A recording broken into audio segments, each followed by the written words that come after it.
Hello students, welcome all of you. இது 10th standard civics 5th யூனிட்டில் இந்த lesson உண்டான வீடியோஸ் இப்போ நம்ம பார்த்துட்டுருக்குறோம். ஓகேங்களா? இந்த லெசனில் நாம் ஒரு ஆஃப் ஆஃப் த பார்ட்டு முடிச்சிருக்கிறோம். எது வரைக்கும் பார்த்துருக்குறோங்க? யூனிட் 5 இந்தியாஸ் இன்டர்நேஷ்னல் ரிலேஷன்ஸில் learning objectives, introduction, India and its neighbours, India Bangladesh இதெல்லாம் பார்த்தோம் இல்லைங்களா? இந்தியா அண்ட் பூட்டான் பார்த்தோமா? நெக்ஸ்ட் இந்தியா அண்ட் மால்டீவ்ஸ் பார்த்தோம், இந்தியா அண்ட் நேபாள் பார்த்தோம் இல்லைங்களா? இந்த மேப் பார்த்தோம். நெக்ஸ்ட் என்ன பண்ண போகிறோம்? இப்போ இந்தியா அண்ட் ஸ்ரீலங்காலாம் பார்த்தோமா? இப்போது இந்த வீடியோவில் நாம் பார்க்க போகிறது India's relationship with developed countries. ஆச்சுங்களா? வளர்ந்த நாடுகள் கூட இந்தியாவினுடைய உறவு எப்படி இருக்குது அப்படின்னு பார்க்குறோம். முதல்ல டெவலப்டு கண்ட்ரீஸ்னால் என்ன sir? Developed country is a sovereign state, ஒரு இறையாண்மை மிக்க நாடு இல்லைங்களா? எக்கானமி, டெவலப்டு எக்கானமி, பொருளாதாரத்தில் வளர்ச்சி அடைந்த நாடு. அட்வான்ஸ்டு டெக்னாலஜிக்கல் இன்ஃப்ராஸ்ட்ரக்சர், அது என்ன சார்? அது ஒரு முன்னேறிய தொழில்நுட்ப உள்கட்டமைப்பு வசதிகள் கொண்ட நாடு. அதான் டெவலப்டு கண்ட்ரின்னு சொல்கிறோம். ஆச்சுங்களா? இதில் டெவலப்டு இந்த வேர்ல்டு மேப் ஒன்று போட்டுருக்காங்க பாருங்கள். இதில் டெவலப்டு கண்ட்ரிஸ் எது எது உங்களுக்கு குறிப்பிட்டு காமிச்சிருக்காங்க? யூஎஸ்ஏ இல்லைங்களா, ஆஸ்திரேலியா, அந்த மாதிரி அந்த நாடுகள் கூட இந்தியாவுடைய உறவு எப்படி இருக்குது அதுதான் இப்போ நம்ம ஃபஸ்ட்டில் எதை பார்க்க போகிறோங்க? யூஎஸ்ஏன்னா என்ன அர்த்தம்? யுனைடெட் ஸ்டேட்ஸ் ஆஃப் அமெரிக்கான்னு அர்த்தம். ஆச்சுங்களா? India and the United States of America has signed a communications compatibility and security agreement இல்லைங்களா? காம்காசா. அது என்ன சார் காம்காசா? தகவல் தொழில்நுட்பத்தில் ஒரு ஒத்துழைப்பு, பாதுகாப்பில் ஒரு ஒப்பந்தம் இல்லைங்களா? இது ரெண்டுக்கும் சேர்த்து தான் இந்த ஒப்பந்தத்தை போட்டிருக்கிறாங்க யூஎஸ்ஏவும் இந்தியாவும் இல்லைங்களா? பைலேட்ரல் மிலிட்ரி பார்ட்னர்ஷிப்பு, இராணுவ ஒத்துழைப்புக்கு இந்தியாவும் யூஎஸ்ஏவும் ஒத்து போகுதுன்னு அர்த்தம் இந்த ஒப்பந்தத்தின்படி. இந்த ஒப்பந்தம் எத்தனை வருஷங்க செல்லுபடியாகும்? 10 இயர்ஸ். ஆச்சுங்களா? இந்த காம்காசா இந்தியாவுக்கு பல வகையில் உதவியாக இருக்குது. எப்படின்னு கேட்குறீங்களா? இந்த communication technology used in US defence equipment, இந்த அமெரிக்க இராணுவ தலைமையகத்துக்கு பென்டகன் அப்படின்னு பேர் சொல்லுவாங்க. பென்டகன். ஆச்சுங்களா? இந்த அமெரிக்க இராணுவத்தில் பயன்படுத்தக்கூடிய தொழில்நுட்பத்தை இந்தியாவும் எடுத்துக்கிறாங்க இல்லைங்களா? ஏன்னா இந்த ஒப்பந்தத்தின்படி between the militaries of the 2 countries. ஆச்சுங்களா? இது ஒரு பெரிய விஷயம். இது நம்ம படிக்கும்போது சாதாரணமாக இருந்தாலும் ஒரு மிலிட்ரி ஒப்பந்தம்ன்றது ஒரு சாதாரணமான விஷயம் இல்லை. அதுவும் யூஎஸ்ஏ மாதிரி ஒரு பெரிய நாடு கூட ஒப்பந்தம் போடுறது ஒரு சாதாரண விஷயம் இல்லை. அது இந்தியாக்காரங்க செஞ்சுருக்கிறாங்க. ஆச்சுங்களா? நெக்ஸ்ட்டு யூரோப்பியன் கண்ட்ரீஸ்னால் எது எதுன்னு உங்களுக்கே தெரியும். யூரோப்பியன் காண்டினென்ட்டில் இருக்கக்கூடிய கண்ட்ரீஸ்லாம் யூரோப்பியன் கண்ட்ரீஸ்னு பேர் இல்லைங்களா? இங்கிலாந்து, ஃப்ரான்ஸு, ஜெர்மனி, இத்தாலி, இந்த மாதிரி நாடுகள்லாம்.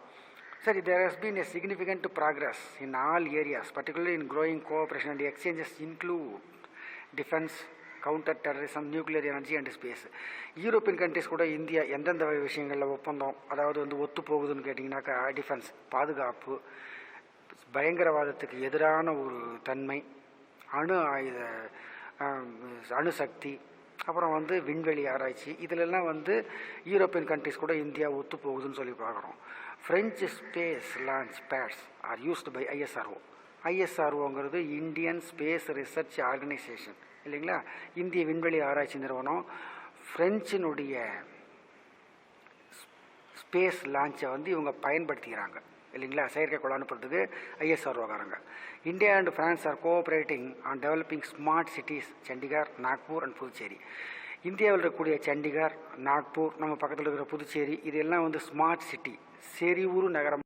இதெல்லாம் ஸ்மார்ட் சிட்டி, செறிவுறு நகரமாக மாற்றணுன்றதுக்காக ஃப்ரான்ஸ்காரங்க இந்தியாவுக்கு ஒத்துழைப்பு கொடுக்குறாங்க. இது ஒரு நல்ல விஷயம்தான். India and France launch the international solar alliance, ஒரு சர்வதேச சூரிய மின்சக்தி நிலையங்களை இந்தியாவும் ஃப்ரான்ஸும் கூட்டு சேர்ந்து அமைச்சிருக்காங்க. எங்கே? Between tropic of cancer and tropic of capricorn. Tropic of capricorn world மேப்பில் ஒரு 3 லைன் போகும், லெஃப்ட்லேருந்து ரைட்டாக நீங்கள் பார்த்துருப்பீங்க. அதில் முதல் தான் டிராபிக் ஆஃப் கேன்சர், அடுத்தது டிராபிக் ஆஃப் கேப்ரிகான் வரும். இது ரெண்டுக்கும் இடைப்பட்ட பகுதியில் இருக்கக்கூடிய நாடுகளில் சூரிய மின்சக்தி உற்பத்திக்கு இந்தியாவும் ஃப்ரான்ஸும் ஒத்துழைப்பு கொடுக்குறாங்கன்னு சொல்லி பார்க்குறோம். புரியுதுங்களா? நெக்ஸ்ட் இன்னொரு டெவலப்டு கண்ட்ரி எதுங்க? ஆஸ்திரேலியானா சாதாரணமான விஷயமா அது. India and Australia have built strategic trust over the years slowly and steadily. ஒரு நிலைத்த தன்மையோட ஆஸ்திரேலியாக்காரங்கிட்ட இந்தியாக்காரங்க உறவு வச்சுருக்கிறாங்க. அது மட்டும் இல்லை, working together to enhance maritime cooperation with India's bilateral naval exercise as index அப்படின்னு பேர் அதுக்கு, இல்லைங்களா? ஆஸ்திரேலியாவை சுருக்கி ஆஸ், இந்தியா சுருக்கி இண்டெக்ஸ். இந்த ஆஸ்திரேலியா இந்தியா கப்பல் படை கடல் படை வீரர்கள் கூட்டு பயிற்சியில் ஈடுபடுறாங்க, ஆஸ்திரேலியா கூட இந்தியாக்காரங்க. இப்படிலாம் வந்து ஒத்துழைப்போடு இருக்கிறாங்கன்னு சொல்லி பார்க்குறோம். ஆச்சுங்களா? அடுத்தது ஜப்பான். ஜப்பான் உங்களுக்கே தெரியும், இல்லைங்களா? செகண்ட் வேர்ல்டு வாரில் செம்ம அடி வாங்கின ஒரு நாடு. இன்றைக்கு அவருடைய நிலைமை என்னன்றது உங்களுக்கே தெரியும், எந்த அளவுக்கு டெவலப் ஆகிருக்குன்னு உங்களுக்கு தெரியும். India decided to introduce the Japan's Shinkansen system. அது என்ன சார் ஷிங்கன்சன் சிஸ்டம் அப்படின்னு கேட்டிங்கனாக்கா, it is a highest class of high speed railway system with safety and accuracy. ஜப்பானில் பார்த்தீங்கன்னாக்கா இந்த ரயில்வேஸ் வந்து பார்த்தீங்கன்னாக்கா ரொம்ப ஒரு வேகமான போக்குவரத்து, ரயில்வே போக்குவரத்து ஜப்பானில். புல்லட் ட்ரெயின் அப்படிலாம் நீங்கள் கேள்விப்பட்டிருப்பீங்க. மணிக்கு 360 கிலோமீட்டர் வேகத்துலலாம் தாறுமாறாக போவாங்க அவங்க கூட இந்தியாக்காரங்க அந்த மெத்தட் இங்கே ஃபாலோ பண்ணுறாங்க. அந்த மெத்தடுக்கு பேர் தான் ஷிங்கன்சன் சிஸ்டம்னு பேர். ஆச்சுங்களா? அதுக்கு ஒரு எக்ஸாம்பிள் சொல்லணுன்னாக்கா டெல்லி மெட்ரோ. இப்போ டெல்லியில் போகக்கூடிய ஒரு மெட்ரோ ட்ரெயின் டிரான்ஸ்போர்ட் வந்து அதுக்கு மிகச்சிறந்த ஒரு உதாரணம் ஜாப்பனீஸ் கோஆப்ரேஷனுக்கு. அதுக்கடுத்தது Mumbai Ahmedabad high speed railway, சுருக்கமாக சொன்னால் MAHSR is another area of cooperation. மும்பைன்றது மகாராஷ்டிரா, அகமதாபாத்ன்றது குஜராத், இல்லைங்களா? இதுக்கு நடுவில் போகக்கூடிய high speed railway Indian Japan கொலாபரேஷனில் போகுதுன்னு பார்க்குறோம். The government of Japan has offered 20 seats per year to Indian nations. ஜப்பான்காரங்க 20 மாணவர்களுக்கு, இந்தியன் மாணவர்களுக்கு இடம் கொடுக்குறாங்க. எந்த காலேஜ்லிங்க? University of Japan for serving them the Indian railways. ரயில்வேஸில் வேலை கிடைக்கணுன்னாக்கா அந்த ஜப்பானில் இருக்கிற அந்த யூனிவர்சிட்டியில் படித்தா போதும். அந்த யூனிவர்சிட்டியில் 20 இந்தியன்ஸுக்கு ஜப்பான்காரங்க சீட்டு கொடுக்குறாங்க ஒவ்வொரு வருஷமும். ஆச்சுங்களா? In the manufacturing sector Japan announce its cooperation of training 30,000 Indian people in the Japan India institute of manufacturing. ஜிம்னு பேர், Japan India institute of manufacturing, Japan இந்திய தயாரிப்பு கூட்டமைப்புன்னு பேர் அதுக்கு. அவங்க என்ன பண்ணுறாங்க, 30,000 பேருக்கு வாய்ப்பு கொடுக்குறாங்க. தொழில் துறையில், உற்பத்தி துறையில் வந்து அவங்க திறமையோடு இருக்கணும் அப்படின்னு சொல்லி. அதனுடைய விளைவாக என்ன ஆச்சுங்க? India's manufacturing industry base and contribute to make in India and skill India initiatives. Make in India இது வரைக்கும் எங்கேருந்து வெளிநாடுகள்லேருந்து பொருளை இறக்குமதி பண்ணி வந்தோம். இப்போ நாமளே என்ன பண்ணுறோம்? மேக் இன் இண்டியா, இந்தியாவிலேயே தயாரிக்கிறோம். அதுக்கு ஒத்துழைப்பு கொடுக்குறது ஜப்பான். ஆச்சுங்களா? அதுதான் அந்த JIM, Japan India institute of manufacturing. அது சுருக்கமாக ஜிம். அந்த ஜிம் தான் நமக்கு உதவி செய்யுது. ஆச்சுங்களா? இன் 2017 ஒரு 4 ஜிம், அதான் அந்த சுருக்கமாக சொன்ன அந்த ஜிம், அவங்க எங்கெங்கே ஸ்டார்ட் பண்ணியிருக்காங்கன்னு கேட்டிங்களா? இந்தியன் ஸ்டேட்டில் குஜராத், கர்நாடகா, ராஜஸ்தான் அண்ட் தமிழ்நாடு. ஆச்சுங்களா? இங்கெல்லாம் வந்து வாஸ் எஸ்டாப்ளிஷ் இன் ஆந்திர பிரதேஷ். அது மட்டும் இல்லாமல் JEC ஆந்திராவில் ஒரு 2 இடத்துல ஆரம்பிச்சிருக்கிறாங்க. ஆச்சுங்களா? இப்படியெல்லாம் வந்து இந்தியாவும் ஜப்பானும் வந்து ஒரு நல்ல ஃப்ரெண்ட்ஷிப்பாக இருக்குதுன்னு சொல்லி பார்க்குறோம். Recent initiatives include the establishment of 3 India-Japan joint laboratories in the area of information and communication technology. தகவல் தொழில்நுட்பத்தில் இந்தியாவும் ஜப்பானும் ஒரு 3 இடங்களில் 3 விஷயங்களில் ஒத்து போகிறாங்கன்னு சொல்லி பார்க்குறோம். எது சார்? அது internet of things, artificial intelligence and big data analytics, இல்லைங்களா? இணைய பொருள்கள் வசதியிலையும் சரி, செயற்கை நுண்ணறிவிலையும் சரி, பெரிய புள்ளியியல் ஆராய்ச்சியிலையும் சரி, இந்தியா ஜப்பான் ஒத்து போகுதுன்னு சொல்லி பார்க்குறோம். ஆச்சுங்களா? இத்தனை விஷயங்களில் இந்தியா ஜப்பான் வந்து உறவோடு இருக்கிறாங்கப்பா. ஓகேங்களா? நெக்ஸ்ட் நாம் பார்க்க போகிறது இந்தியா அண்டு வெஸ்ட் ஏஷியா, இல்லைங்களா? இந்திய மேற்காசிய நாடுகள் கூட எப்படி இருக்குது அப்படின்னு சொல்லி பார்க்க போகிறோம். அப்படி நீங்கள் கேட்கலாம், வெஸ்ட் ஏஷியன் கண்ட்ரிஸ்னால் எது சார் நாம் அதை சொல்லலாம் அப்படின்னு கேட்டிங்கனாக்கா, வெஸ்ட் ஏஷியா இன்க்ளூட்ஸ் எகிப்த், தி அரேபியன் பெனின்சுலா, டர்க்கி, ஈரான், இதெல்லாம் சேர்ந்தது தான் வெஸ்ட் ஏஷியன் கண்ட்ரிஸ்ன்னு பேர். ஆச்சுங்களா? இப்போ இந்தியாவும் வெஸ்ட் ஏஷியாவும் வரலாற்றுக்கு முற்பட்ட காலத்தில், இந்த ப்ரீ ஹிஸ்டாரிக்கல் டைஸ், வரலாற்றுக்கு முற்பட்ட காலத்துலேருந்தே வந்து நெருங்கிய உறவோடு தான் இருக்கிறாங்கன்னு சொல்லி பார்க்குறோம். எதில் சார் உறவோடு இருக்காங்க? ட்ரேட் ரிலேஷன்ஸ், வியாபார தொடர்பு. எந்த காலத்தில் இருந்து இருக்குதுங்க? Civilisations of Mesopotamia and Indus valley, Mesopotamian சிவிலைசேஷன்லேருந்து, இண்டஸ் வேலி சிவிலைசேஷன்லேருந்து வெஸ்ட் ஏஷியா கூட இந்தியாவுக்கு ஒரு உறவு இருக்குதுன்னு சொல்லி பார்க்குறோம். இந்த சிவிலைசேஷன்லாம் நீங்கள் லோயர் கிளாஸில் படிச்சிருப்பீங்க, இல்லைங்களா? இப்போ west Asia stands as a region of considerable significance for India economically as well as strategically. இந்தியாவுக்கு வெஸ்ட் ஏஷியா மிகவும் உதவியாக இருக்கிறது. பொருளாதார ரீதியாகவும் சரி, நட்பு ரீதியாகவும் சரி உதவியாக இருக்கிறது. வெஸ்ட் ஏஷியா தான் வந்து பார்த்திங்கன்னு சொன்னால் சென்ட்ரல் ஏஷியாவுக்கு போகிறதுக்கான ஒரு நுழைவாயில், ஒரு கேட்வே மாதிரி அது ஆச்சுங்களா. இப்போ இந்த புதிய 1000வது ஆண்டில் பார்த்திங்கன்னு சொன்னால் there has been extraordinary turn around in a relationship between the Gulf Cooperation Council GCC இல்லைங்களா. கல்ஃப் கோஆப்ரேஷன் கவுன்சில், வளைகுடா கூட்டமைப்பு கவுன்சிலில் இந்தியாவுக்கு நிறைய உதவிகள் கிடைக்குதுன்னு சொல்லி பார்க்குறோம் ஆச்சுங்களா. A trilateral agreement called the Chabar Agreement was signed between India, Afghanistan and Iran. இந்தியாவுக்கும் ஆப்கானிஸ்தான், ஈரான் இந்த நாடுகளுக்கும் இடையில் முக்கூட்டு உடன்படிக்கை செய்யப்பட்டிருக்கிறது. சபஹார் அக்ரிமெண்ட்னு பேர் அதுக்கு. இதனுடைய விளைவாக என்ன ஆச்சுன்னு நீங்கள் கேட்கலாம். Which has led to the establishment of transit and transport corridor among 3 countries using Chabahar port ஆச்சுங்களா. இந்த சபஹார் போர்ட்டை பயன்படுத்தி இந்தியா, ஈரான் நாடுகள் அவங்க போக்குவரத்துக்கு பயன்படுத்திக்கிறாங்கன்னு சொல்லி பார்க்குறோம். அப்படியே மேப்பில் பாருங்கள், உங்களுக்கு அந்த சபஹார் போர்ட் எங்கே இருக்குதுன்னு தெரியும் ஆச்சுங்களா. மேலே பாருங்கள் ஆப்கானிஸ்தான், அங்கே காபூல், இந்த பக்கம் பாருங்கள் ரைட் சைடில் இந்தியா, காண்ட்லா, குஜராத்தில் இருக்கக்கூடிய ஒரு போர்ட், துறைமுகம் அது. அங்கிருந்து எங்கே போகிறாங்க அவங்க? சபஹார் போர்ட்டுக்கு போகிறாங்க. இது எப்படி சாத்தியமாகுதுங்க? ஈரான் கூட ஒப்பந்தம் போட்டிருக்கிறதால தான் இது வந்து சாத்தியமாகிறது. இல்லைன்னா ஈரான்காரங்க நம்மளை உள்ள சேர்க்க மாட்டாங்க. ஒரு ட்ரீட்டி, ஒரு ஒப்பந்தம் இருக்கிறதுனால அவங்க தாராளமாக வந்து சபஹார் போர்ட்டு நீங்கள் யூஸ் பண்ணிங்க அப்படின்னு சொல்லி நமக்கு ஹெல்ப் பண்ணுறாங்க. இப்போ வெஸ்ட் ஏஷியன் கண்ட்ரிஸ் கூட இந்தியாவோட உறவு இருக்கிறது, இதுதான் வந்து நமக்கு ஒரு நன்மை ஆச்சுங்களா. This port is seen as golden gateway for India to access landlocked markets of Afghanistan and Central Asia bypassing Pakistan ஆச்சுங்களா. இப்போ இது இந்தியாவுக்கு வந்து இது ஒரு பொன்னான வாய்ப்பு. பாகிஸ்தான் பக்கம் போகாமல் ஸ்ட்ரெயிட்டாக இங்கேருந்து சபஹார் போயிட்டு அப்படியே ஆப்கானிஸ்தான் போயிடலாம் இல்லைங்களா. பொருள்களை கொண்டு போகிறதுக்கு ஒரு வசதியாக இருக்கிறது இந்தியாவுக்கு. இதுதான் இந்த ட்ரைலேட்ரல் ட்ரீட்டியில் கிடைச்ச ஒரு நன்மைன்னு சொல்லி பார்க்குறோம் ஆச்சுங்களா. இன் மிடிவல் டைம்ஸ் கமெண்ட்ஸ் ஏ நோட்டட் ஸ்காலர் எம்எஸ் அக்வானி. எம்எஸ் அக்வானி அப்படிங்கிற ஒரு அறிஞர் ஒருத்தர் சொல்கிறார். என்ன சொல்கிறாரு? The Indian expertise in medicine, mathematics and astronomy was highly valued by Arab and Iranian scholars who eventually made it part of their own intellectual traditions. அவர் என்ன சொல்ல வர்றார்? அந்த எம்எஸ் அக்வானி அப்படிங்கிற அறிஞர் என்ன சொல்கிறாரு? இந்திய இருக்கக்கூடிய மிகச்சிறந்த மேதைகள் கண்டுபிடிச்ச மெடிசின், மருந்து, மேத்தமெட்டிக்ஸ், கணிதம், அஸ்ட்ரானமி, வானவியல், இது எல்லாமே நல்ல தரமானவை.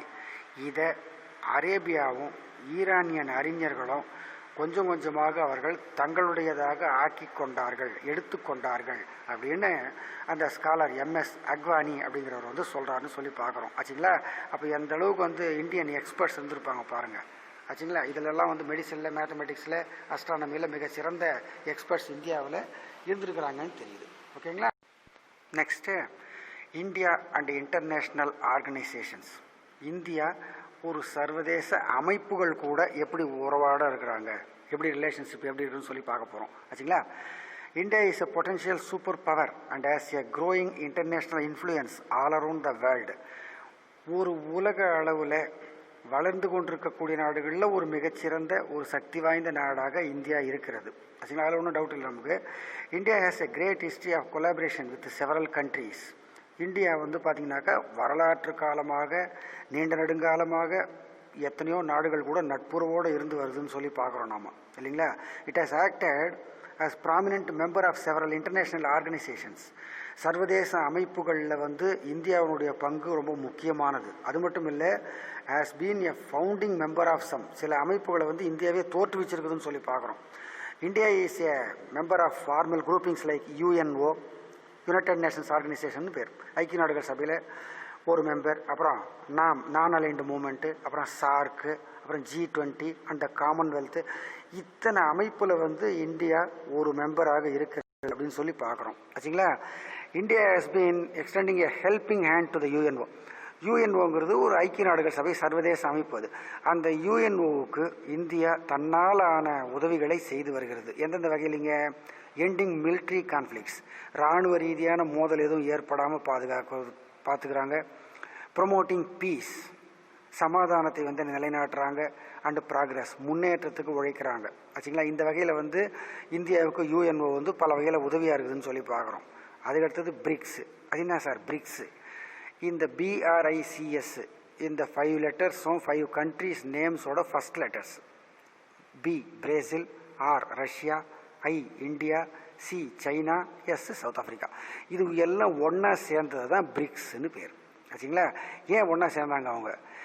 Economics and political powers at the regional and international level, சர்வதேச அளவில் ஒரு பிரபலமான அமைப்பு எதுன்னு கேட்டிங்கன்னா, ஆர்கனைசேஷன் எதுன்னு கேட்டிங்கனாக்கா பிரிக்ஸு. இந்த பிரிக்ஸ் ஆர்கனைசேஷன் ஹெட் குவார்ட்டர்ஸ் எங்கே சார் இருக்குது? Shanghai, China. BRICS opened up a possibility for countries of the global south to challenge to global north.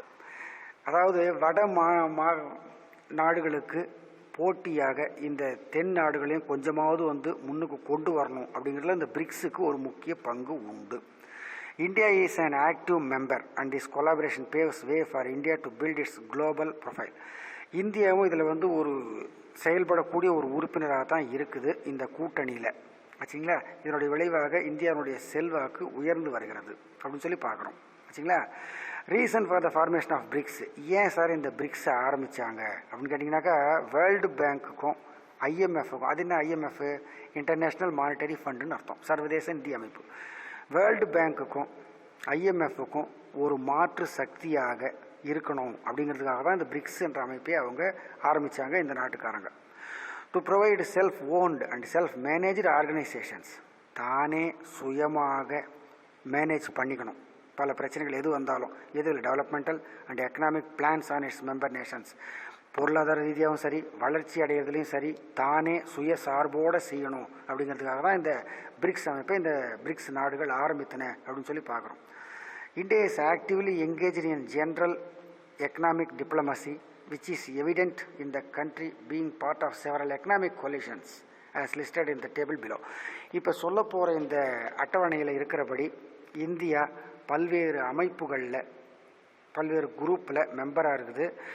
அது எந்தெந்த குரூப்பில் மெம்பராக இருக்குது, அதனுடைய நோக்கம் என்னன்றதை இப்போ பார்க்க போகிறோம். ஓகேங்களா. நெக்ஸ்ட்டு இந்தியா எந்தெந்த குளோபல் குரூப்பிங் சர்வதேச அமைப்பில் மெம்பராக இருக்குதுன்னு சொல்லி பார்க்க போகிறோம். ஒரு 10 குரூப்பில் அது வந்து இந்தியா வந்து மெம்பராக இருக்காங்கப்பா. ஃபஸ்ட்டு பார்த்தீங்கன்னா ஐபிஎஸ்ஏ. ஐபிஎஸ்ஏன்னா ஒவ்வொரு லெட்டரும் வந்து ஒவ்வொரு கண்ட்ரி நேம்ஸுடைய ஃபஸ்ட் லெட்டர் இது. ஆச்சுங்களா. ஐபிஎஸ்ஏல எந்தெந்த நாடுகள் இருக்குதுங்க? இந்தியா, பிரேசில், சவுத் ஆஃப்ரிக்கா இருக்குது. அதனுடைய அப்ஜெக்டிவ்ஸ் நோக்கம் என்ன? அக்ரிகல்ச்சர், விவசாயம், கல்வி, எனர்ஜி சக்தி, மின்சக்தி, ட்ரேடு, வியாபாரம், கல்ச்சர், கலாச்சாரம், டிஃபென்ஸ், பாதுகாப்பு, இதிலெல்லாம் வந்து ஒத்துழைப்பு கொடுக்குது இந்த ஐபிஎஸ்ஏ என்ற அமைப்பு. அதில் இந்தியா ஒரு மெம்பர். ஓகேங்களா. செகண்ட் பாருங்கள் பிசிஐஎம். அதே மாதிரி தான் ஒவ்வொரு லெட்டரும் வந்து ஒவ்வொரு கண்ட்ரியோட ஃபஸ்ட் நேம் தான், ஃபஸ்ட் லெட்டர் தான். பிசிஐஎம் பங்களாதேஷ், சைனா, இந்தியா, மியான்மர். இந்த கூட்டமைப்பில் இருக்கக்கூடிய நாடுகள் இதெல்லாம். இவங்க எதுக்கு வந்து அப்ஜெக்டிவ்ஸ், இவங்க நோக்கம் என்ன? To respond to threats such as natural disasters, இயற்கை பேரழிவுகள்லேருந்து நம்மளை காப்பாற்றிக்கணும் இல்லைங்களா. அண்ட் ப்ரொடெக்ட்ஸ் பிஸ்னஸ் இன்ட்ரெஸ்ட், வியாபார ஈடுபாடு, இதிலெல்லாம் வந்து ஒத்துழைப்பு கொடுக்கணும். அதுக்காக தான் இந்த பிசிஐஎம்மில் இந்தியா ஒரு மெம்பர்ஷிப்பாக இருக்குதுன்னு சொல்லி பார்க்குறோம். ஆச்சுங்களா. அதுக்கடுத்தது எம்ஜிசி, மீகாங் கங்கா கோஆப்ரேஷன். அதில் எந்தெந்த நாடுகள் வந்து மெம்பராக இருக்குது பாருங்கள்? India, Cambodia, Laos, Myanmar, Thailand, Vietnam. இந்த நாடுகள்லாம் அதில் வந்து மெம்பர்ஷிப்பாக இருக்கிறாங்கப்பா. இவங்களுடைய அப்ஜெக்டிவ்ஸ் என்ன, நோக்கம் என்ன? To create necessary infrastructural facilities இந்த Ganga Mekong basin. Ganga Mekong basin பகுதியில் உள்கட்டமைப்பு வசதிகளை ஏற்படுத்தணும் அப்படிங்கிறது தான் இந்த எம்ஜிசியினுடைய நோக்கம் அப்படின்னு சொல்லி பார்க்குறோம். ஆச்சுங்களா. Next BIMSTEC, பிஐஎம்எஸ்டிஇசி. அது என்ன sir BIMSTEC? Bay of Bengal initiative for multi sectoral technical and economic cooperation இல்லைங்களா. இது வந்து இந்த வங்காள விரிகுடான்னு சொல்லலாம். பே ஆஃப் பெங்கால் சம்மந்தப்பட்ட ஒரு எக்கனாமிக் கோஆப்ரேஷன். அதில் எந்தெந்த நாடுகள் இருக்குது பாருங்கள்? Bangladesh, India, Myanmar, Sri Lanka, Thailand, Bhutan and Nepal. ஆச்சுங்களா. இத்தனை நாடுகள் இதில் வந்து மெம்பர்ஷிப்பாக இருக்கிறாங்கன்னு சொல்லி பார்க்குறோம். சரி, இவங்களுடைய நோக்கம் என்ன?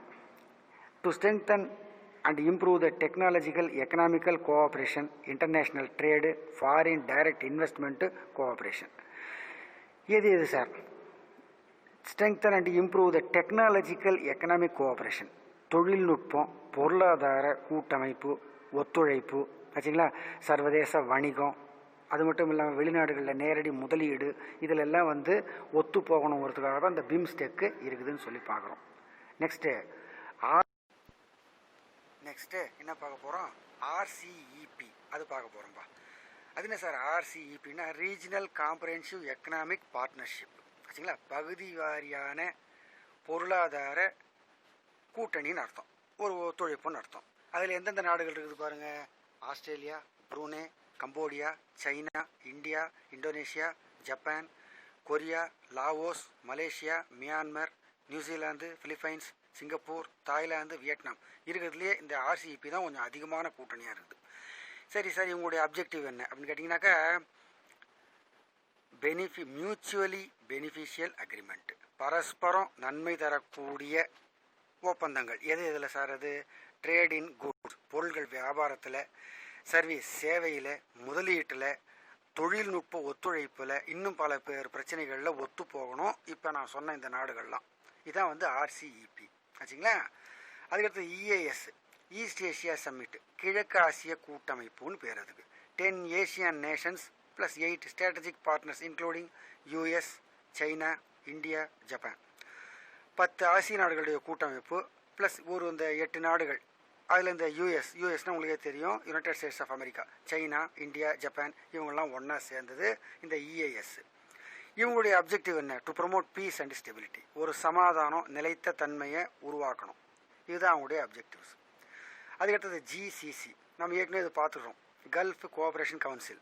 இதில் பார்த்தீங்கன்னாக்கா ஃபுல்லாக இந்த அரபிக் கண்ட்ரிஸ் வரும்: Bahrain, Kuwait, Oman, Qatar. QATAR போட்டுது பாருங்க, அதை கத்தார்னு படிக்கணும். Saudi Arabia, United Arab Emirates. இந்த யுனைடெட் அரப் எமிரேட்ஸை UAEன்னு சுருக்கமாக சொல்லுவாங்கப்பா. இந்தியா, இதுதான் அதில் இருக்க நாடுகள். இவங்களுடைய நோக்கம் என்ன? To achieve unity based on their common objectives and their similar political and cultural identities. Unity based on their common objectives, பொதுவான நோக்கங்களில் ஒற்றுமையோடு இருக்கிறது, ஆச்சுங்களா. இவங்க இந்த நாடுகளுக்குள்ளே ஒருத்தர் பிரச்சனை வரக்கூடாது, அரசியல் ரீதியாகவும் சரி, கலாச்சார ரீதியாகவும் சரி, ஆச்சுங்களா. அதுக்கடுத்தது BBIN. அது என்ன sir BBIN? Bangladesh, Bhutan, India, Nepal, இதெல்லாம் ஒன்றா சேர்ந்ததுக்கு பேர் BBIன்னு பேர், ஃபார் எனர்ஜி டெவலப்மெண்ட், அந்த எரிசக்தி வளர்ச்சி. அதுக்காக அவங்க ஒன்றா சேர்ந்துருக்காங்கன்னு சொல்லி பார்க்குறோம். Last SCO, Shanghai cooperation organisation. ஷாங்காய்ன்னு சொன்னோன்னா உங்களுக்கு சைனா ஞாபகத்துக்கு வரணும். இதில் எந்தெந்த நாடுகள் இருக்குதுங்க? India, Kazakhstan, China, Kyrgyzstan. அந்த KYயில் ஆரம்பிக்குது பாரு, அந்த கிர்கிஸ்தான்னு படிக்கணும்.